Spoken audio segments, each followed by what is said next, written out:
দেখতে দেখতে কিন্তু আমাদের রোজার ঈদ চলেই গেল আর ১-১.৫ মাস মাত্র আছে হচ্ছে কোরবানি ঈদও চলে আসতেছে। তো ঈদের ব্লগগুলো কিন্তু আসলে অনেকগুলোই ছাড়া হয়নি। তো চিন্তা করছি যে আজকে ছাড়বো। তো আমরা হচ্ছে চতুর্থ দিন এই ভিডিওটা করেছি।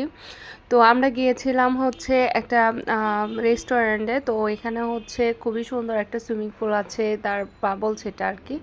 তো এখানে আমরা হচ্ছে হঠাৎ করে প্ল্যান করে চলে গেলাম আমার ফ্যামিলি সহ। তো আমরা আমার আমার হাজব্যান্ড, আমি, আমার ৩ বাচ্চাকে নিয়ে চলে গেলাম। তো এখানে এসে দেখি যে সেই ভিড়ই। তো ভাবছিলাম যে এখানে হয়তো বা কম মানুষজন হবে, তো এসে দেখি যে অনেক ভিড়, মানুষজন একদম ঘোরাফেরা করছে। তারপরে গোসল করার জন্য এসেছে, খাওয়ার জন্য এসেছে কেউ। তো প্রথমে আমরা সিঁড়িতে উঠে গিয়েছি। তো ওঠার পরেই হচ্ছে ওয়েলকাম ড্রিঙ্কস দিয়েছে। ওয়েলকাম ড্রিঙ্কসটা খুবই মজার ছিল, আর সেটা ছিল হচ্ছে ওয়াটারমেলন জুস, আর ওটা খাওয়ার পর খুবই ভালো লাগছিল। তারপর চলে এলাম হচ্ছে আমরা ৮ তলায়, মেবি ৯ তলা হবে, তো আসলে খেয়াল নেই আমার। তো এখানে আসার পরে একদমই আমি সারপ্রাইজড হয়ে গিয়েছি, কারণ হচ্ছে এত সুন্দর ছিল জায়গাটা, আমার কাছে খুবই ভালো লাগছিল। আর এই জায়গাতে আসার পরেই হচ্ছে অনেক ভালো লাগলো, আর মনটাও ফ্রেশ হয়ে গেল। মানে মনে হলো যে নিজেরা ফ্যামিলিগতভাবে এখানে যদি সময় দেওয়া যায় তাহলে কিন্তু অনেকটাই ভালো লাগবে। আর আমরা বেসিক্যালি চলে এসেছি হচ্ছে সুইমিংয়ের জন্য। বাচ্চারা কিন্তু সুইমিং করার জন্যই এসেছে এখানে। আর এই প্ল্যানটাই করে এসেছি আমি, আমার মেয়ে বাদে। ওরা ৩ জন হচ্ছে গোসল করবে, শাওয়ার করবে আর কি। আর আমরা একটু ঘোরাফেরা করব এখানে। তো লাস্টের দিকে একটু খাওয়া দাওয়া করবো, সব কিছু নিয়ে আজকের এই ভিডিওটি। তো প্রথমে চলে এলাম হচ্ছে আমরা হচ্ছে সুইমিংয়ের উদ্দেশ্যে। তো এসে এখানে মেয়েটা কিনবে হচ্ছে বাবল, কিনে দিলাম। ইয়ে, কি সুন্দর বাবল!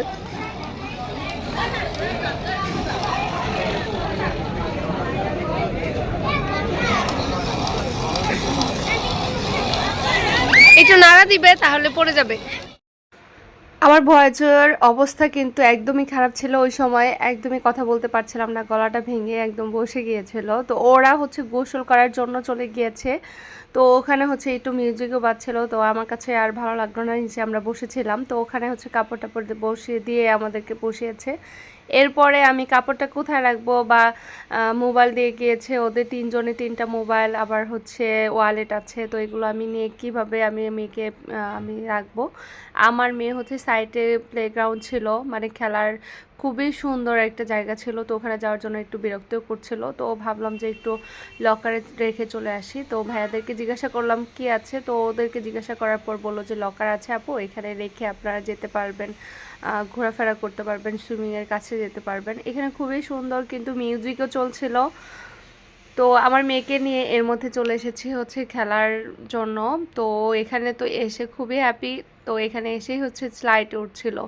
আর এই স্লাইডটা যখন থেকে ও পছন্দ করে তখন থেকে কিন্তু আমি ওকে কিনে দিয়েছি বাসায়। এরপরে কিন্তু বেশি একটা স্লাইডে উঠতে চায় না বাইরে গেলে।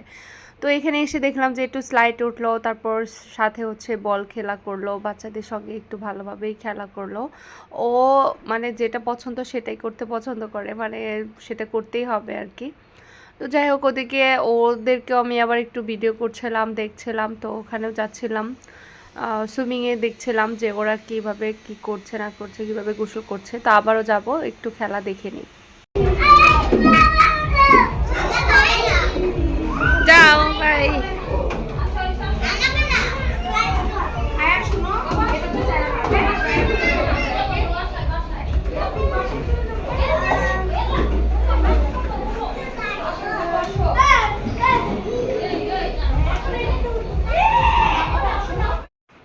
মেয়ে এমনভাবে খেলা করে যে ও একটু খেলার পরে কিন্তু ওর মুড আবার চেঞ্জ হয়ে যায়, এখান থেকে আবার আরেক জায়গাতে যাবে। তো ওখান থেকে চলে এলাম হচ্ছে সুইমিং পুলের কাছে, পাশেই দেখতে পাচ্ছেন যে সুন্দর করে ওরা সুইমিং করছিল। আর এই সুইমিংটার সাইড দিয়ে ছিল একদমই গ্লাস করা, তো একদমই ৯ তালাতে। তো যাই হোক, ওরা কিন্তু খুব সুন্দর করে সুইমিং করছিল আর কথা বলছিল, আমার সাথে গল্প করছিল, আর ছবি ওঠাচ্ছিলাম এর ফাঁকে। এই যে ৩ বাপ বেটা, মানে এত দুষ্টুমি করছিল। তো অনেক মজা করছে। আমার ছোট ছেলেটার ঠান্ডাও লেগেছে, ওর আবার শরীরটা একটু খারাপ, তারপরেও কিন্তু সুইমিং কিন্তু একদমই মিস করবে না। এভাবেই কিন্তু সুইমিং করতে করতে একসময় ওরা শিখে গিয়েছে। তো তো আমরা কিন্তু কখনোই হচ্ছে সুইমিং পারতাম না, মানে মোটামুটি আমি পারতাম, কিন্তু আমি এত ভালো পারি না। কিন্তু বাচ্চারা কিন্তু এভাবেই করতে করতে শিখে গিয়েছে। ওর পাপা কিন্তু সব সময় সুইমিং সহ কিন্তু আমরা রুম ভাড়া নেই। যতবার আমরা কক্সবাজারে যাই না কেন, যেখানে যাই না কেন, সুইমিং দেখেই কিন্তু আমরা সব সময় রুম ভাড়া নেই, আর যাতে করে বাচ্চারা শিখতে পারে। এটা কিন্তু খুবই ভালো, আপনারা কিন্তু এটা ট্রাই করবেন, বাচ্চাদেরকে যেন সুইমিংটা শেখানো হয় আর ওরা যেন সাঁতারটা পারে।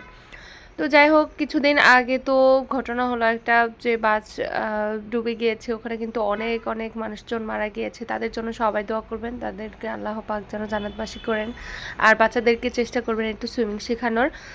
তো আমরা চলে এসেছি গোসল টোসল করার পর, ওরা ফ্রেশ ট্রেশ হয়ে নিয়েছে, এরপর খাবারটাও খেয়ে নেব। তো ওখানে অর্ডার দিয়ে এসে এখানে একটু পিক উঠাচ্ছিলাম। এই জায়গাটা এত সুন্দর ছিল, মানে এখানে ছিল ঝর্ণা, তারপর লাইটিং করা ছিল, আশেপাশে ঈদ মোবারক লেখা ছিল, মানে মনে হচ্ছে একটা ঈদের আমেজ আর কি। তো আমাদের কিছুক্ষণ পরেই কিন্তু খাবারটাও চলে এসেছে, দেখতে পাচ্ছেন খাবারটা, এনজয় করব এখন। হ্যাঁ,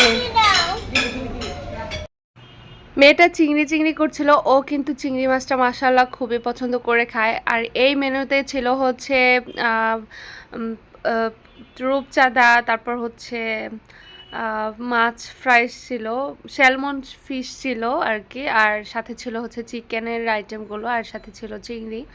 তো আমি যেহেতু বিফ খাই না, তো সেটাই জিজ্ঞাসা করছিলাম যে এটা বিফ নাকি, তো বললো যে না, এটা চিকেন। তো ভালোই হলো। এই মেনুটাতে কিন্তু অনেক কিছু ছিল, আর আইটেমগুলো কিন্তু খুবই মজার। আর এই মেনুটার প্রাইস ছিল হচ্ছে 5,000 টাকা। তো আমাদের সবার হয়ে যাবে, সেই জন্য আমরা একটা মেনুই অর্ডার করেছি, যে আর ভাগে ভাগে নেওয়ার দরকার নেই, একটাই মেনু নিয়ে নিই, আমরা সবাই মিলে খেতে পারবো। তো এটা নেওয়ার পরে দেখলাম যে আমাদের একদমই ভরা পেট হয়ে গেল, মানে সবাই ভরপুর খেয়ে নিচ্ছে আর কি। তো যাই হোক, এখানে খাবারগুলো কিন্তু বেশ মজার ছিল।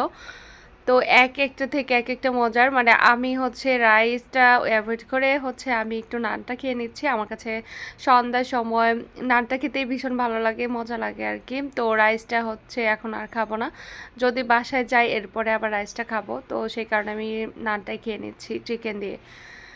তো ওদিকে হচ্ছে সবাই রাইস খেয়ে নিচ্ছে, আপনাদের ভাইয়াও একটু করে রাইস খেয়ে নিল। ওর আবার শরীরটা একদমই খারাপ ছিল, মানে পেটের সমস্যা ছিল, সেই কারণে আমরা একটু করছিলাম যে খাবারটা খাবো কি না, খাবে কি না, খাবে না। তো তারপরে অল্প করে খেয়ে নিয়েছে। ও কিন্তু একদমই বাইরে খাবার খেতে চায় না। কিছুদিন আগে কিন্তু অনেক সমস্যাও হয়েছিল, তারপরে অ্যাপোলোতে ভর্তিও হয়েছিল। তো সমস্যা ছিল হচ্ছে ওর বাইরের খাবারে, তো সেই পর থেকে হচ্ছে ও খাবারটা খুবই অ্যাভয়েড করে আর ভয় পায় খাবারটা খেতে।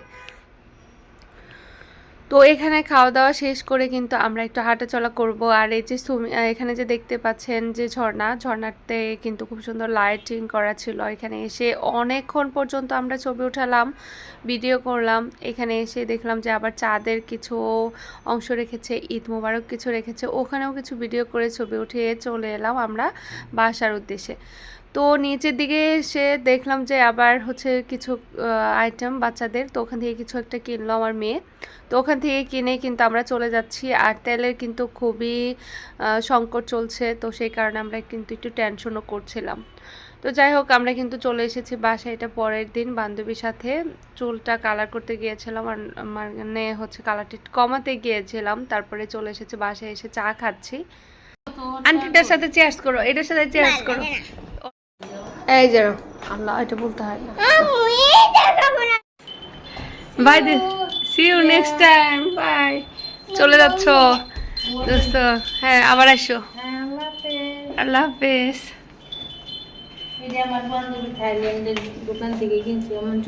দোকান কোন জায়গায়? এই যে ওইটাতে। যারা আমার ভিডিওটি এ পর্যন্ত ছিলেন, তো সবাইকে হচ্ছে অনেক অনেক ধন্যবাদ জানাতে চাই। আর প্লিজ লাইক করবেন, সাবস্ক্রাইব করতে অবশ্যই ভুলবেন না আমার নতুন ভিডিও দেখার জন্য। তো আমরা একটু পরে বের হয়ে যাব আবারও, তো নেক্সট ভিডিওতে আবার বলবো যে কোথায় যাচ্ছি। তো সে পর্যন্ত সবাই ভালো থাকবেন, সুস্থ থাকবেন, আল্লাহ হাফেজ।